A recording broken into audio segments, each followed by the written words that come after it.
¿Qué tal amigos? ¿Cómo están? Bienvenidos al canal de YouTube de nuestro taller Alejo Motos.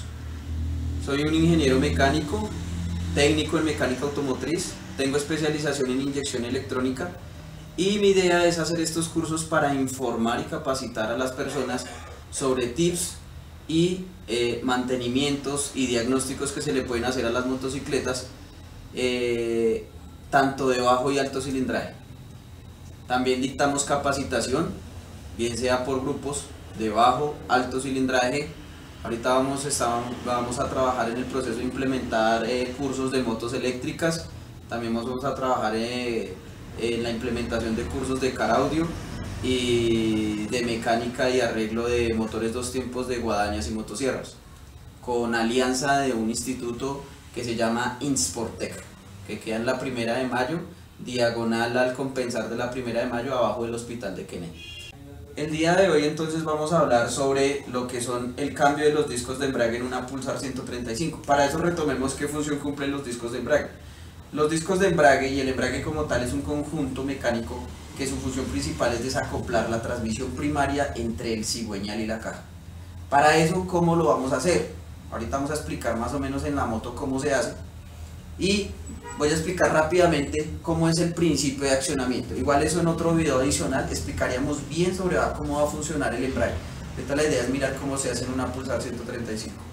Acá tenemos un dibujo en el cual representa el accionamiento de la manigueta, una guaya que hace el accionamiento sobre un eje de accionamiento. Recordemos que los embragues pueden ser de diferentes tipos, puede ser de accionamiento directo, de accionamiento tipo inverso, de accionamiento directo por piñón cremallera, por leva, por media luna, puede hacer embrague seco, embrague húmedo, hay diferentes tipos de embrague. Este embrague convencional, que es un embrague bañado en aceite, va a trabajar con lo que se llama el disco de fricción interno, un disco de fricción externo, unos muelles o resortes de accionamiento, unos discos metálicos y unos discos de ferodo. Se conocen como discos de separación o discos de fricción. Los dos son discos de fricción, tanto el metálico como el de ferodo. El metálico obviamente va a durar un poco más de tiempo y el de ferodo es uno de los que más cambiamos. Hay que hacer ciertos diagnósticos como es el espesor y la planitud en alguno de ellos para determinar si hay que cambiarlos o no. En este caso podemos apreciar cómo el empujador viene y su función principal es quitar la presión de los muelles para evitar el ajuste por fricción entre los discos. La gente me dice, profe, lo que pasa es que no entiendo muy bien ese principio. Claro, acá nosotros tenemos unas piezas de embragues, ¿sí? Por ejemplo, acá tenemos los dos discos de fricción, tanto el interno como el externo. Tenemos acá uno donde se puede apreciar el cubo, que es donde viene el rodamiento para accionar el conjunto como tal. Acá ya están los resortes y pues aquí ya se ve todos los discos acoplados, que esto es ya prácticamente como trabajaría todo mi embrague ya acoplado. Y aquí tendríamos uno que está sin cubo y sin resortes. Des en cuenta entonces que acá, si el piñón interno está fijo, los discos se pueden desplazar. O sea que ahí es como si yo tuviera el embrague acoplado. Entonces ahí la moto estaría, por ejemplo, en un cambio, usted está en un semáforo, tiene el embrague accionado y se está moviendo los discos, pero el eje interno no, o sea que no hay transmisión. En el dado caso que usted suelte la guaya, entonces los resortes hacen su función, aprietan todo el conjunto y ahora todo se va a mover al unísono para mover el eje interno. Profesor, no entendí muy bien. Acá yo hice otro esquema en el tablero donde explicamos el accionamiento de la manigueta, el accionamiento que hace la fuerza del empujador hacia los resortes. En este caso, si tenemos el disco de fricción interno, un ejemplo, este conjunto, ¿cierto? Este vendría a ser el que está acá. Bueno, entonces ahora, en este momento, vamos a explicar el accionamiento acá, en el tablero. De pronto hay gente que no lo entiende con otros muñequitos, yo trato de buscar de otras formas para que la gente lo pueda entender. Acá tenemos un disco de accionamiento interno y uno externo, o sea, este. Entonces cuando yo acciono la manigueta, él genera presión acá, le quita presión a los resortes para que los dos discos de fricción traten de separarse, ¿cierto?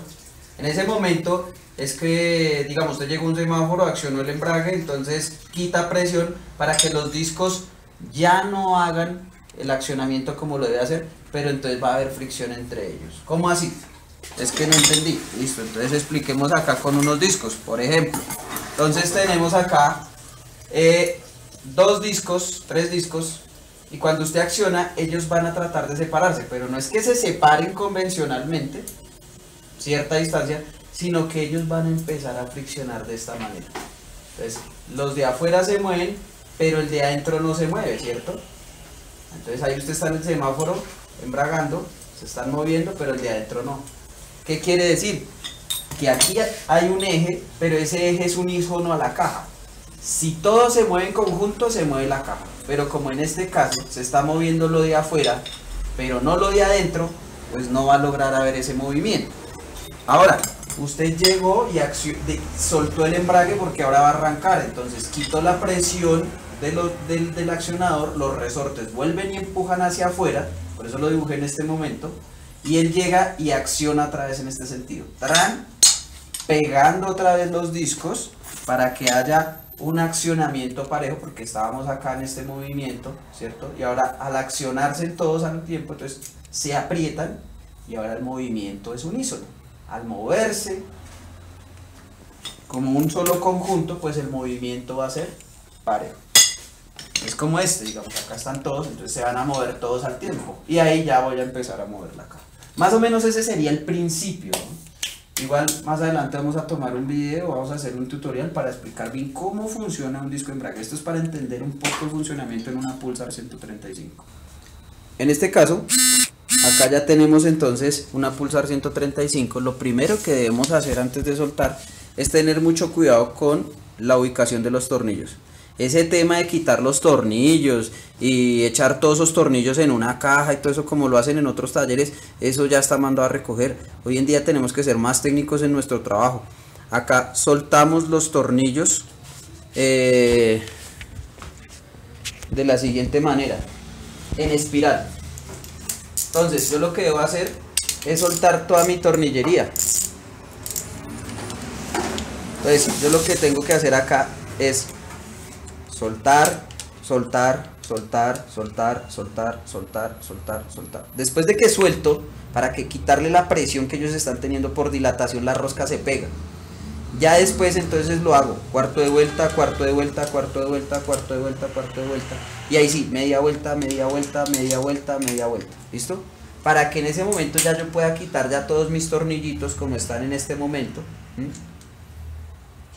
Y ubicarlos en el piso, o sea que lo mejor que es tratar de quitar los tornillos, dejar mis piezas acá. ¿Por qué? Porque usted al dejar los tornillos, al momento de pegar la carcasa o quitar los tornillos, me restringe el movimiento. Entonces yo ya los dejo ubicaditos acá, quito mi tapa y después caso los tornillitos en la tapa para trabajar más tranquilamente. Bueno, ahora quitamos la carcasa. Y al quitar la carcasa, teniendo mis tornillos organizados, vuelvo y los caso acá para poder dejar mis piezas ahí, que no vaya a perder la ubicación de los tornillos en cada punto. Acá tenemos ya mi rodamiento, es un rodamiento que va a ir ubicado acá en el cubo. Lo bueno de esta moto es que ya va a tener un cubo metálico, ya no va a tener un cubo en aluminio, como en algunos otros modelos como la Pulsar 180. Entonces eso ayuda a que de pronto no vayan a haber daños o roturas de cubo por culpa de pronto un mal ajuste, por apretar más uno que el otro. Entonces ahora lo que vamos a empezar es a soltar el conjunto para mirar cómo trabajan los discos. Bueno, ahora vamos a soltar el embrague. Para soltar el embrague hay muchos métodos. Casi siempre se ve en los talleres que lo hacen con la pistola neumática. En este caso lo vamos a hacer ahorita con una pistola eléctrica. Acá lo estamos sujetando con un destornillador. Hay gente que utiliza que una moneda de 100, que una moneda de 200. Técnicamente eso debería haber un sujetador de piñonería primaria, pero pues en este caso ahorita no lo tenemos, entonces lo hacemos de esa manera. Se puede sujetar el volante, se puede utilizar una herramienta como esta que es un sujetador de embrague universal, pero pues en este caso tendría que soltar todos los tornillos por aparte. En los talleres lo que se hace es no soltar esto, si no se va a cambiar los discos, sino se quita todo el conjunto independiente para no tener que soltar todos los discos. En este caso vamos a explicar los dos métodos. Entonces acá sostenemos y aplicamos la presión. Esta es rosca inversa, ¿no? Si lo aplica presión diferente a la que viene la tuerca, podríamos dañar la rosca. Listo. Ahí ya cuando suelta entonces la tuerca, entonces quita la copa Castillo, ya sale todo el conjunto. Ya la otra operación, ¿cuál sería? Ponerme a quitar con cuidado todos los tornillos, ¿cierto? Y quitarlo por aparte. Vamos a hacerlo ahorita de ese método también para visualizarlo. El otro método es soltar toda la tornillería en X. Suelto, suelto, suelto. ¿Por qué en X? Más que todo yo debo tener esos cuidados cuando trabajamos con cubos en aluminio. Los cubos en aluminio tienden a partirse muy fácil. La presión de los resortes a veces es muy fuerte y más cuando trabajamos con torretas donde pueden tener más de 8 tornillos. Entonces generan bastante presión sobre el cubo. Esta es una ventaja en este modelo porque ya el cubo viene metálico. Entonces eso hace que ya, digámoslo así, pueda tener un poco de holgura a la hora de soltarlos. El temor de que se vaya a partir. Dese cuenta cómo los resortes hacen esa presión hacia afuera, que era lo que comentábamos anteriormente en la explicación del tablero. Cuando vaya a ajustar el embrague en el ensamble, también tengo que hacerlo de la misma manera. Entonces listo, acá ya lo soltamos.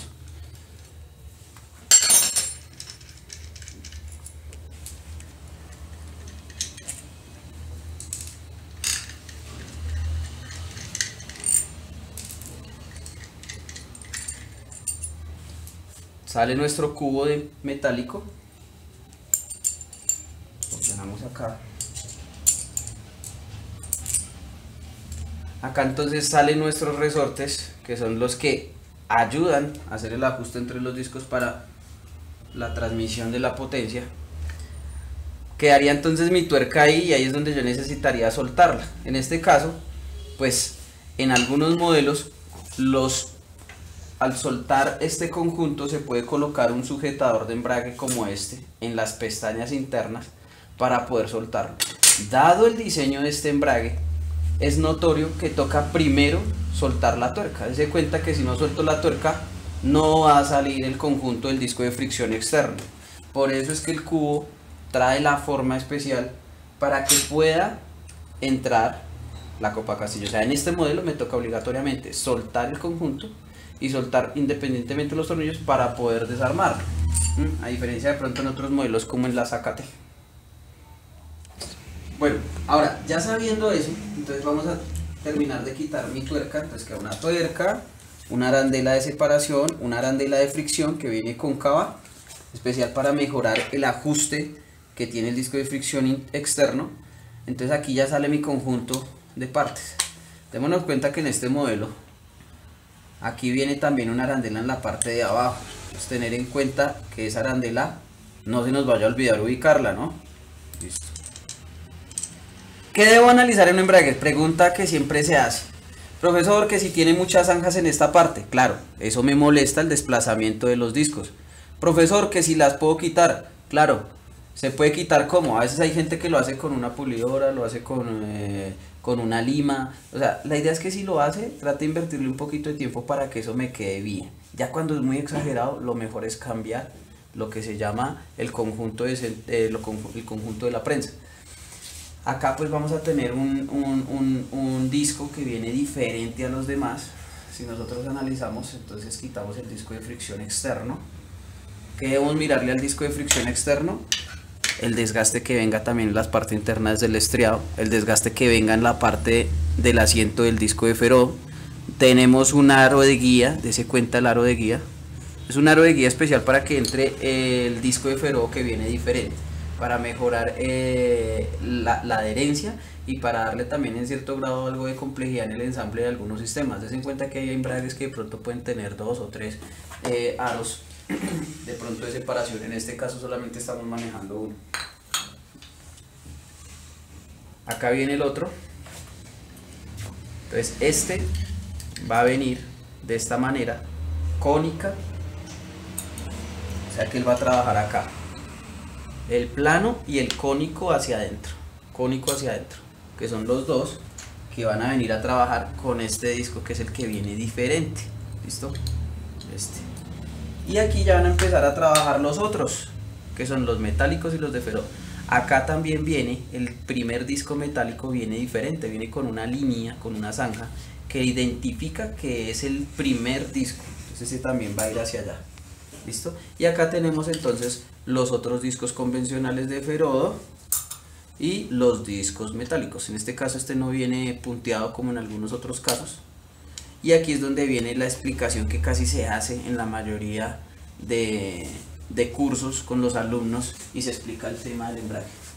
¿Cuál es el tema que tenemos que explicar acá? Básicamente, los discos metálicos tienen un caso especial. Tiene una parte que viene biselada y tiene una parte que viene filuda. Entonces la parte que viene filuda va en sentido al accionamiento de los resortes. Si nosotros analizamos el conjunto como tal, él acciona de esta manera, así como lo explicamos en el tablero. Entonces el resorte, ¿hacia dónde me hace la presión? Hacia afuera, pero ¿hacia dónde hace el accionamiento cuando yo hago el proceso de accionar el embrague? Hacia adentro. Entonces, la parte filuda la vamos a hacer en el sentido en que se hace el accionamiento de los resortes. La gente me pregunta, pero bueno, ¿por qué es eso? ¿Por qué el diseñador lo hace de esa manera? Para mejorar la lubricación entre discos, para mejorar el momento del accionamiento y el desplazamiento del disco entre los de ferodo, para que haya un momento en milisegundos en el que logre el aceite entrar, pero en el momento de desacoplar para que también logre haber fricción sin que logre haber tanto aceite. Recuerde que si hay mucho aceite se puede patinar, si hay poco aceite el desgaste es mayor, pero aumenta la fricción. Por eso en motos de alto cilindraje o de competición el embrague viene seco, para que la fricción sea mejor y haya mayor transmisión. En estas motos no se puede porque si no entonces esto sería demasiado duro. Por eso el fabricante lo pensó en aceite para que el aceite ayude a disminuir la presión que yo tenga que hacer con el accionador y el embrague sea más suave. Toda esa área de accionamiento tengo que disiparla en muchos discos para lograr hacerla mucho más compacta en una moto pequeña. Eso hace que ese desgaste que se genere me desgaste mi aceite. Por eso es que en estos motores hay que cambiar el aceite por ahí cada 1500, cada 2000 kilómetros, porque el embrague desgasta bastante el aceite. Profesor, pero si es una moto scooter, en una moto scooter no, porque una moto scooter no trabaja con un sistema como esto, ya es un sistema de lubricación independiente solamente para el motor, ya el sistema de transmisión ya CVT, ya lo hace con una caja reductora independientemente aparte, donde trabaja de pronto su valvulina, pero no va a haber el mismo desgaste del motor. Entonces,